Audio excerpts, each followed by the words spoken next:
DPO जंग मलिक तारिक महबूब साहब हमारे साथ इस टाइम मौजूद हैं। इस केस के हवाले से तमाम कानूनी कार्रवाई कहां तक की गई है, कितने दिन लगे इसको ट्रेस करने में, और एक अनहोना वाकया जो सुनकर मेरी और आपकी रूह कांप जाती है। इसी तरह से पुलिस के सीने में भी दिल होता है, वो भी दुख और दर्द को महसूस करते हैं। पर्सनली पेन लेकर इस केस को फौरन से हल करने की कोशिश की। डिटेल्स हम जानेंगे डीपीओ साहब से। अस्सलाम वालेकुम जी। वालेकुम अस्सलाम। तारिक साहब, क्या डिटेल्स हैं? पुलिस को कैसे मालूम हुआ कि लाश पड़ी है? क्या कहानी है?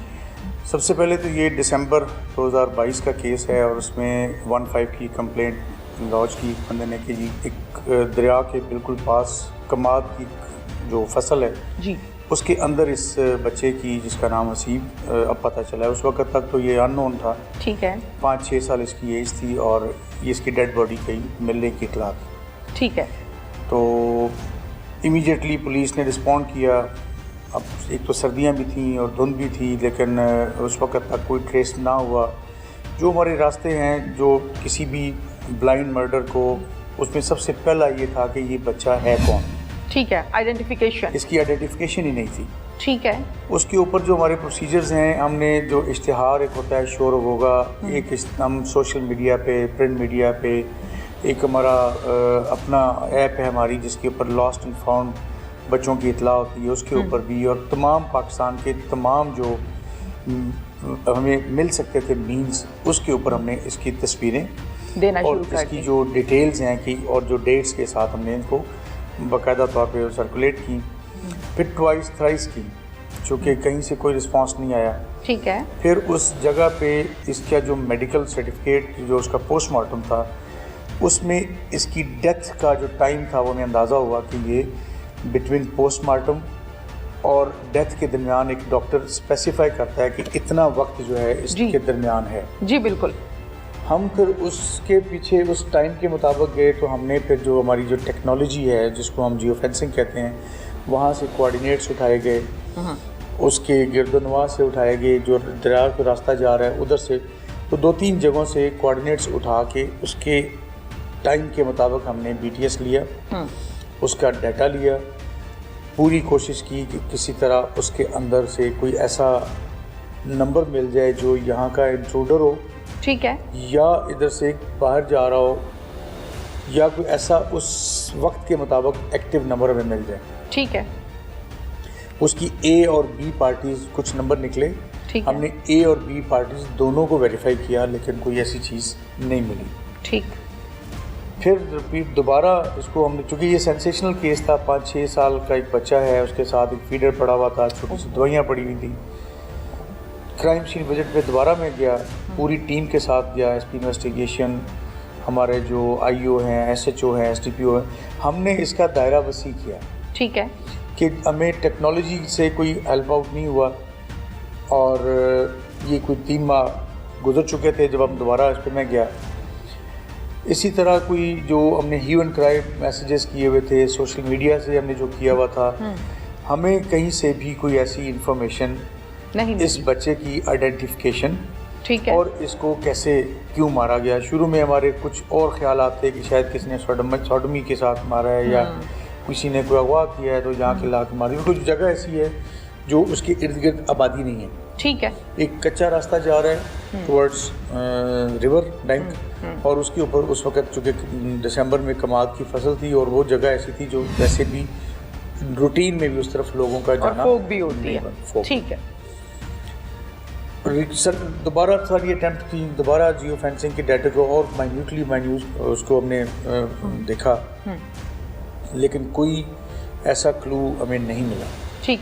तो आपको पता है कि कत्ल तो छुपता नहीं है, बिल्कुल, कहीं न कहीं से उसकी रे ऑफ होप रहती है, और वो बिल आखिर ट्रेस भी होता है और उसके कातिल भी पकड़े जाते हैं। मेरी तो सर्विस का एक्सपीरियंस है कि कभी भी कत्ल नहीं छुपता। ठीक।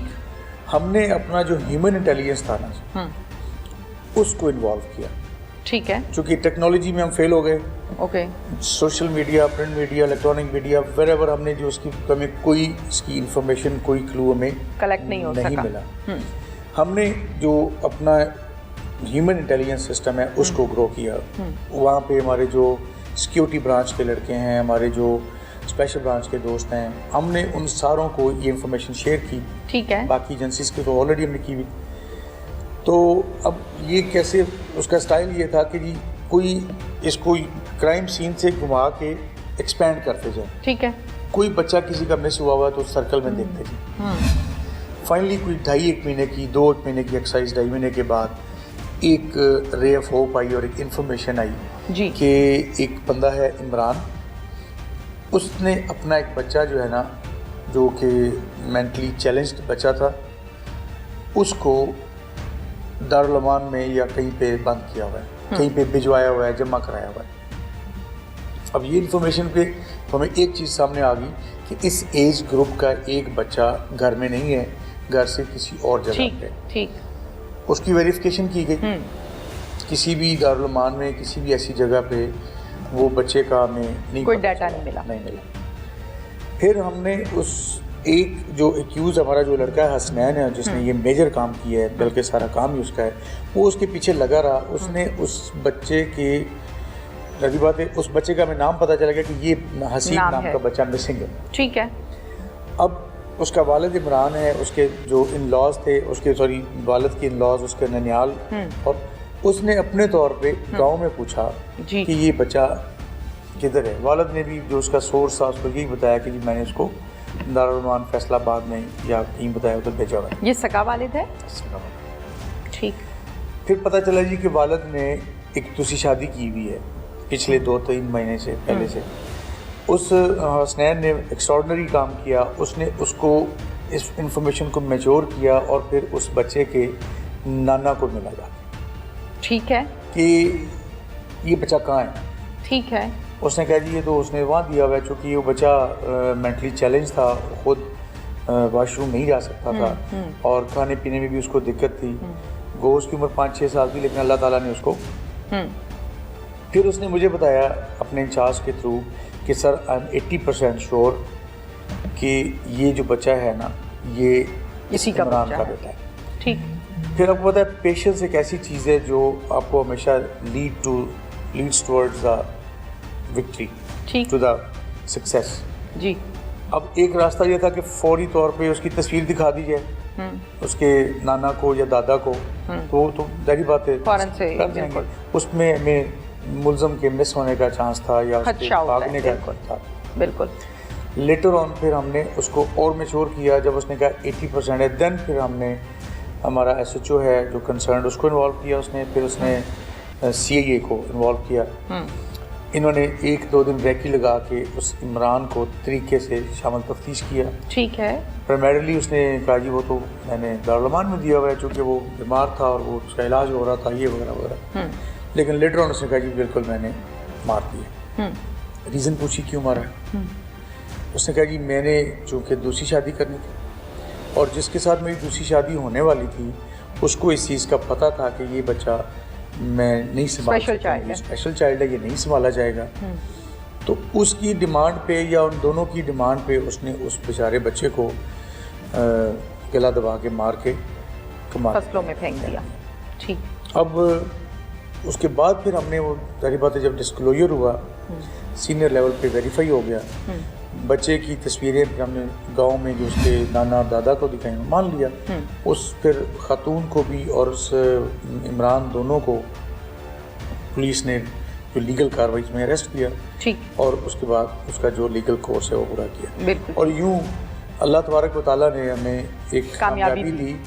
और इस पे जो सेटिस्फेक्शन है वो ये है कि वो बच्चा जो बेचारा खुद से वॉशरूम भी नहीं जा सकता था, खा भी नहीं सकता था, तो ज़िंदा इंसानों ने उसको इस बेस पे मार दिया कि वो संभालना पड़ेगा लेटर ऑन, और अपनी पर्सनल इंटरेस्ट के ऊपर दूसरी शादी की खातर उस और फिर सगे बाप ने ये काम किया है, किसी गैर ने नहीं किया।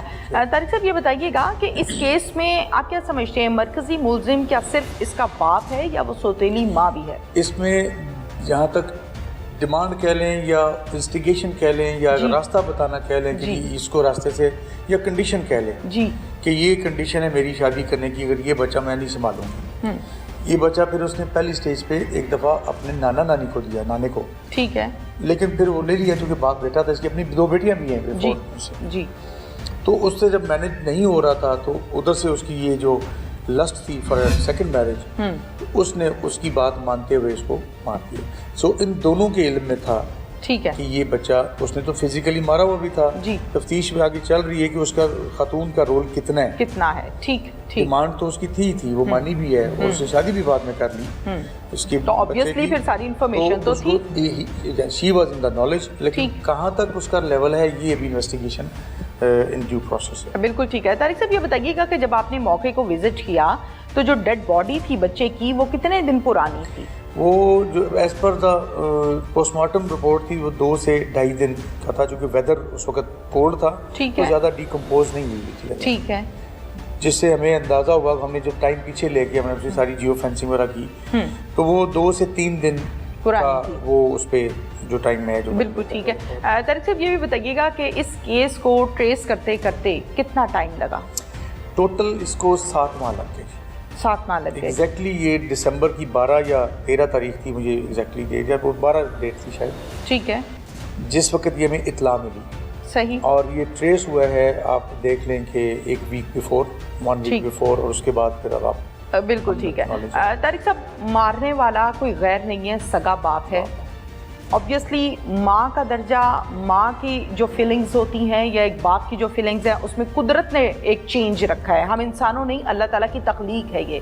माँ जिसने अपने बच्चे का मुकदमा लड़ना था वो दुनिया से पहले ही चल बसी। बाप जालिम बन गया, अपनी शादी के लिए बेटे को मार दिया। आप क्या समझते हैं इस किस्म मालूम लाशें जो पुलिस को DPO लेवल पर या DSP लेवल पर, इंस्पेक्टर लेवल पर, ऑफिसर लेवल पर जब बरामद होती हैं तो उसमें जो मुद्दई होती है वो स्टेट बनती है, पुलिस बनती है। बहुत से केसेस में हम ऐसा देखते हैं कि ननियाल बन जाता है अगर उसके पेरेंट्स नहीं हैं या कोई और रिलेटिव जो है वो मौके पर बना दिया जाता है, जो कुछ अरसे के बाद बदकिस्मती के साथ मैंने ये भी देखा जो अपने बयानात वापस लेते हैं, सुलह हो जाती है और दैट्स इट, केस फाइनल हो जाता है। इस केस में क्या देख रहे हैं आप? इस केस में मैं आपको चीज़ बताऊं कि हम जो पुलिस अफसरान हैं या हम पुलिस ऑफिशियल्स हैं, हम सिर्फ जिंदा बंदे के जान माल इज्जत के लिए नहीं है। ज़बरदस्त। जो फौत हो जाता है ना, बिलीव यू मी कि मैं समझता हूँ कि वो मेरी ज़्यादा जिम्मेदारी में। अगले जहाँ जब जाएंगे ना तो वो सवाल पूछेगा कि आप जिम्मेदार थे, आपके पास कानून था, आपने मेरी डेड बॉडी किया या मेरा क्या इंसाफ किया।